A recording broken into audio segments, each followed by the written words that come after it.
연세는 어떻게 되세요? 80밖에 안 됐어. 연금 같은 거 받고 계세요? 연금 한 400만 원. 원래는 어떤 일을 하셨어요? 컴퓨터 교수. 가천대학이라고 했어요. 가천대학에서 교수.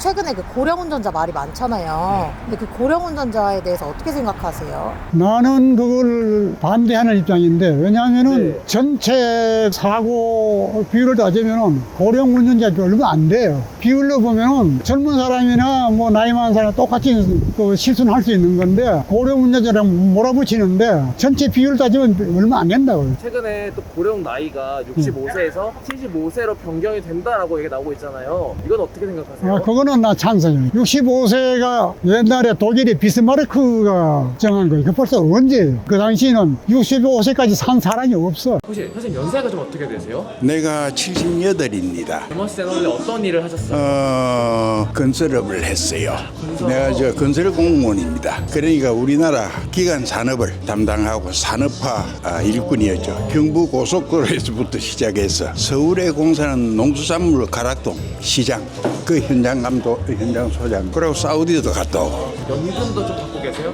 받고 있죠. 지금 한 150 정도 될 거예요. 이 연금이 확실히 노후에 조금 도움이 되시나요? 조금 도움이 아니에요. 그게 엄청난 도움이 됩니다. 월급 때 1,500만 원보다 더 150만 원이 더 좋아요. 제일 행복한 거는 첫째, 내가 건강해야 되고, 건강한 상태에서 건강한 가정 속에 있을 때, 자식들이 잘 자라고 손주들이 잘 클 때, 그때가 제일 행복해요. 첫째, 연금 관계에 대해서 빼먹지 말고 납부를 잘하고, 아까 말씀드렸듯이 노후의 100만 원은 젊을 때 1,000만 원보다 더 귀합니다. 돈의 가치를 더 알게 돼요. 하여튼 경제적으로 부대끼지 않도록 하기 위해서 최소한의 생활비는 준비를 해놓을 필요성이 있어요. 그런데 그게 한 치 앞을 못 내다봐서 그래요. 조금 멀리 보면 버린다 생각하고 연금을 넣어두면 좋은 게, 제 같은 경우에는 지금 납부한 연금의 한 5배 이상을 이미 받았어요. 연금이 만 65세부터 나오죠. 65세부터 내가 78이니까 13년 동안에 받은 연금이 납부한 금액보다 5배 정도를 더 받았어요.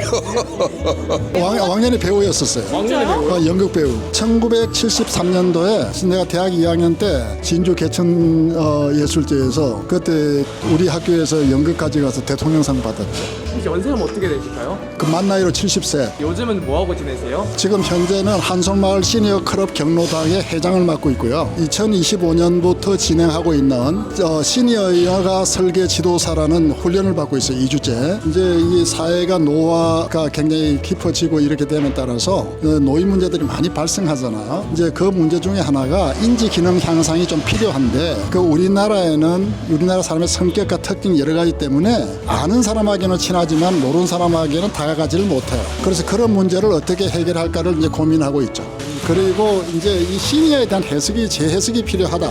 지금 보면 두 분은 젊으니까 시니어 그러면은 어떤 생각이 들지 모르겠어요. 시간이 있으면 좀 주고받았으면 좋겠는데 티키타카가 안 되잖아요. 그런데 이제 제가 생각할 때는 시니어는 우리 사회의 마지막 남은 사회적 자산이라고 봅니다. 그래서 이분들은 지금부터 죽기 전까지, 물론 뭐 여러 가지 케이스가 있겠지만, 우리나라가 이제 그 65세 이상도 한 20% 정도 되고 노인 인구가 거의 1,000만이잖아요. 그러면 1,000만 중에서 케어가 필요한 노인들은 내가 볼 때는 한 20% 정도 미만이라고 생각합니다. 나머지 80%는 다양한 경험과 능력과 지식과 이런 것들을 갖고 있다고 생각해요. 예를 들어서 청소를 한 40년, 50년 했다고 생각해봐요. 그 노하우가 사실은 누가 따라가겠어요. 그런데 그런 걸 부끄럽게 여기고 내놓지 않도록 만들면 우리 사회가 손해라는 거죠. 그래서 이제 그동안은 우리나라라는 게 뭐 지금은 좀 잘 사는 나라에 들어가지만, 뭐 지금부터 한 50년 전에 들어가면 정말 세계 몇 대 가난한 나라에 들어가잖아요. 급격하게 살아와서 우리가 각을 잊고 사는데, 그 사이에 어렵게 축적되어 있는 우리의 자산들이 지금 시니어라고 보는 거죠.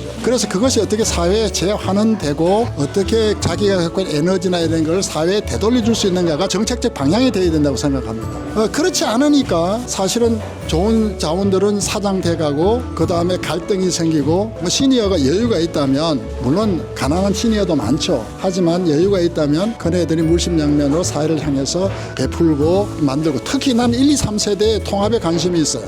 뭐 이야기하면 길어져서 이 정도 할게요.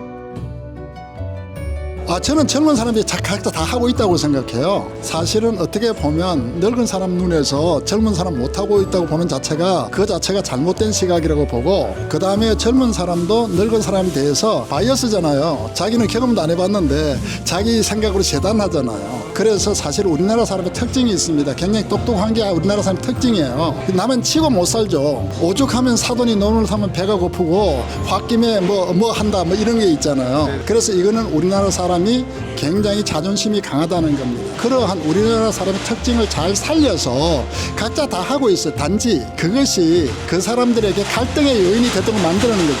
틀에 집어넣고 교육을 한다든가 미래를 스스로 설계할 수 있는 그런 어떤 메커니즘을 만들어주지 못한다든가 이런 게 문제죠. 그래서 이런 문제를 좀 다각적으로 관심을 가지고 접근하고 의견을 나누고 쉐어하는 것. 서로 배관시할 것이 아니라 같이 이제 코퍼레이션 할 수 있는 것이 매우 중요하다 이렇게 생각합니다.